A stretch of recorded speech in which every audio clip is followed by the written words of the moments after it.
ನಾನು ವಿನಯ್ ಕುಮಾರ್ ಶರ್ಮಾ, ಜ್ಯೋತಿಷ್ ತೀರ್ಥಭಾಸ್ಕರ್. ಆತ್ಮೀಯರೇ, ನೀವೆಲ್ಲ ಕೂಡ ಕರುಂಗುಲಿ ಮಾಲೆ ಬಗ್ಗೆ ನನ್ನ ವಿಡಿಯೋಗಳನ್ನೆಲ್ಲ ನೋಡಿದ್ದೀರಾ. ಹಿಂದೆ ಮಾಡುವಂತಹ ವಿಡಿಯೋಗಳಲ್ಲಿ ನಿಮಗೆ ಹೇಳ್ತಾ ಇದ್ದೆ, ನಾವು ಯಾರಿಗೇ ಆಗಲಿ ಬಂದವರಿಗೆಲ್ಲರಿಗೂ ಕೂಡ ಇಲ್ಲಿ ವಿಶೇಷವಾಗಿ ದೇವಿಯ ಸಾಮೀಪ್ಯದಲ್ಲಿ ಇಟ್ಟು ಅದಕ್ಕೆ ಪೂಜೆ ಮಾಡಿ ನಂತರದಲ್ಲೇ ನಾವು ಅದನ್ನ ನಿಮಗೆ ಕೊಡುವಂತಹ ಕೆಲಸವನ್ನ ಮಾಡ್ತೀವಿ ಅಂತ. ಆ ಒಂದು ಪೂಜಾ ಪ್ರಕ್ರಿಯೆ ಹೇಗಿರುತ್ತೆ? ಓಂ ಐಂ ಗ್ಲೌಂ ವಾಸವ್ಯೈ ನಮಃ. ಓಂ ಐಂ ಗ್ಲೌಂ ವಸವೇ ನಮಃ. ಓಂ ಐಂ ಗ್ಲೌಂ ವೈದೇಹ್ಯೈ ನಮಃ.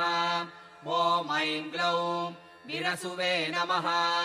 ಓಂ ಐಂ ಗ್ಲೌಂ ಬಾಲಾಯ ನಮಃ. ನೋಡಿ, ಇದು ಕರುಂಗುಲಿ ಮಾಲಾ. ಸೊ ಈ ಮಾಲೆಗೆ ನಾವು ಏನ್ ಮಾಡ್ತೀವಿ, ಹರ್ಷಣದ ನೀರಿನಿಂದ ಈ ಒಂದು ಮಾಲೆಯನ್ನ ವಿಶೇಷವಾಗಿ ಅದನ್ನ ತೊಳಿತೀವಿ. ಸೊ ಹೀಗೆ ವಿಶೇಷವಾಗಿ ಆ ಮಾಲೆಯನ್ನ ತೊಳೆದು ಈ ರೀತಿಯಾದಂತಹ ಕ್ಲೀನಾಗಿ ಅದಕ್ಕೆ ಮಾಲೆಯಿಂದ ಅಷ್ಟೊಂದು ನೀರಲ್ಲಿ ವಿಶೇಷವಾಗಿ ತೊಳೆದು ಏನ್ ಮಾಡ್ತೀವಿ.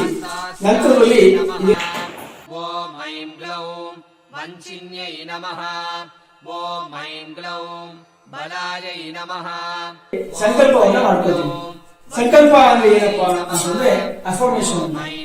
ಅಫರ್ಮೇಶನ್ ಅಂತಂದ್ರೆ ಏನು? ನಾವು ಯಾವ ದೇವಿಯನ್ನ ಕುರಿತು ಅಥವಾ ಯಾವ ದೇವರನ್ನ ಕುರಿತು ನಾವು ಪೂಜೆಯನ್ನ ಮಾಡ್ತಾ ಇದ್ದೀವಿ, ಈ ಕರುಂಗುಲಿ ಮಾಲೆಯನ್ನ ಧಾರಣೆ ಮಾಡ್ಕೊತಾ ಇದ್ದೀವಿ, ಯಾವ ಉದ್ದೇಶಕ್ಕೆ ಧಾರಣೆ ಮಾಡ್ಕೊತಾ ಇದ್ದೀವಿ, ಆ ಉದ್ದೇಶ ಪ್ರಕೃತಿಗೆ ತಲುಪಬೇಕಾಗುತ್ತೆ. ಅದನ್ನ ಸಂಕಲ್ಪ ಅಂತ ಕರಿತೀವಿ. ಓಂ ಐಂ ಗ್ಲೌಂ ಕಾಮ್ಯಾಯೈ ನಮಃ. ಓಂ ಐಂ ಗ್ಲೌಂ ಕಮಲಾಯೈ ನಮಃ. ಆ ಊದ್ಕಡ್ಡಿ ಅಣಿಸ್ಕೊಂಡ ನಂತರ ಏನ್ ಮಾಡ್ತೀವಿ, ಮನೆ ಬರುತ್ತಲ್ಲ, ಮನೆಗೆ ಬಂದ್ಮೇಲೆ ಒಂದು ಚಿಕ್ಕ ಅರ್ಶನವನ್ನ ನೀರ್ಗೆ ಹಾಕಿ ಅದನ್ನ ಅರ್ಶನದಲ್ಲಿ ತೊಳಿರಿ. ಈ ರೀತಿ ತೊಳೆದ್ಬಿಟ್ಟು ಅದಕ್ಕೆ ಈಗ ಒಂದೊಂದೇ ಮಾಲೆಯಲ್ಲಿ ನಿಮಗೆ ಬರುವಂತಹ ದೇವಿ ಮಂತ್ರ ಯಾವ್ದಾದ್ರು ಇದ್ರೆ ಆ ದೇವ ಮಂತ್ರವನ್ನ ಹೇಳ್ಕೊಂಡು, ಯಾವ್ದು ಬರ್ಲಿಲ್ಲ ನಿಮ್ಗೆ ಮಂತ್ರನೇ ಬರ್ಲಿಲ್ಲ ಅಂತಂದ್ರೆ ಜೈ ವಾರಾಹಿ ಜೈ ಜೈ ವಾರಾಹಿ ಅಂತ ನೀವು 105 ಸತಿ ಈ ಮಾಡಿದ ಹೀಗೆ. ಕಲಾವತ್ಯೈ ನಮಃ. ಓಂ ಐಂ ಗ್ಲೌಂ ಯಾಮ್ಯಾಯೈ ನಮಃ. ಓಂ ಐಂ ಗ್ಲೌಂ ಆಗ್ನೇಯೈ ನಮಃ. ತಾಕಷ್ಟೇ ಈ ಬೆರಳಿಂದ 105 ಸತಿ ಈ ಒಂದು ಮಂತ್ರವನ್ನ ಪಾರಾಯಣ ಮಾಡ್ತಿದ್ದೆ. ಆದಾಗ ನೀವು ಅವರು ಜಾಸ್ತಿ ಆಗ್ತಾ ಹೋಗುತ್ತೆ.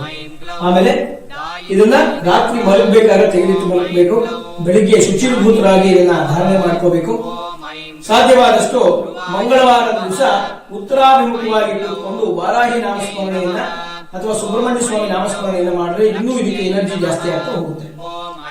ಯಾರಿಗೆಲ್ಲ ಸುಬ್ರಹ್ಮಣ್ಯ ಸ್ವಾಮಿ ಕೃಪೆ ಬೇಕು ಅಥವಾ ವರಾಹಿ ಮಂತ್ರಗಳನ್ನ ಬೇಕು, ಅವರನ್ನು ವಾಟ್ಸ್ಆಪ್ ಅಲ್ಲಿ ತಿಳಿಸಿ ಅವ್ರಿಗೂ ಕೂಡ ವಿಶೇಷವಾಗಿ ಅವರಿಗೆ ರಾಶಿಗೆ ಸಂಬಂಧಪಟ್ಟಂತಹ ಕೆಲವು ಮಂತ್ರಗಳು, ರಾಶಿ ಮಂತ್ರಗಳಿದ್ದಾವೆ, ಆ ಮಂತ್ರಗಳನ್ನ ಕಳಿಸ್ಕೊಡುವಂತಹ ಕೆಲಸ ಮಾಡ್ತೀವಿ. ಅದಕ್ಕೋಸ್ಕರನೇ ನೀವು ನಿಮ್ಮ ಒಂದು ನಮಗೆ ಆರ್ಡರ್ ಕೊಟ್ಟಾಗ, ಮಾಲೆ ಬೇಕು ಅಂತ ಆರ್ಡರ್ ಕೊಟ್ಟಾಗ ನಿಮ್ಮ ಹೆಸರು, ನಕ್ಷತ್ರ, ಜಯಾಯೈ ನಮಃ. ಅದೇ ಉದ್ದೇಶಕ್ಕೋಸ್ಕರ ನಾವು ನಿಮ್ಗೆ ಆದಂತಹ ಸಪರೇಟ್ ಮಂತ್ರಗಳನ್ನು ಕೊಡ್ತೀವಿ. ಅದನ್ನ ಪ್ರತಿ ವಾರದಲ್ಲಿ ಒಮ್ಮೆ ಅದನ್ನ ಜಪ ಮಾಡಿದ್ರೆ ನಿಮಗೆ ಇದು ಎನರ್ಜಿ ಆಗ್ತಾ ಇರ್ತದೆ. ಯಾಕೆಂದ್ರೆ ನಾವು ಇದನ್ನ ಹಾಕೊಂಡು ಓಡಾಡ್ತಾ ಇರ್ತೀವಿ, ಎಲ್ಲ ಕಡೆ ಓಡಾಡ್ತಾ ಇರ್ತೀವಿ. ಅದು ಕೆಲವೊಂದ್ಸತಿ ಏನಾಗುತ್ತೆ, ಎನರ್ಜಿ ನಮಗೆ ಕಮ್ಮಿ ಆಗ್ತಾ ಹೋಗುತ್ತೆ ಅನ್ಸುತ್ತೆ.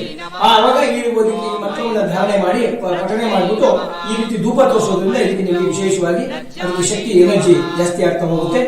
ನಾವು ಮೊದಲೇ ತುಂಬಿಸಿರ್ತೀವಿ, ಅದಾದ್ಮೇಲೆ ಕೂಡ ನೀವು ರೀಚಾರ್ಜ್ ಮಾಡ್ಕೊಳ್ಳೋದು, ಅಂದ್ರೆ ರೀಚಾರ್ಜ್ ಅಂತ ಅಂದ್ರೆ ಮೊಬೈಲ್ಗೆ ಚಾರ್ಜ್ ಮಾಡ್ಕೊಂಡು ಇದಕ್ಕೂ ಚಾರ್ಜ್ ಮಾಡ್ತಿದ್ರೆ ನಿಮಗೆ ತುಂಬಾ ಅನುಕೂಲ ಆಗ್ತಾ ಹೋಗುತ್ತೆ. ಎಲ್ಲರೂ ಕೂಡ ಈ ಒಂದು ಸಾನ್ನಿಧ್ಯಕ್ಕೆ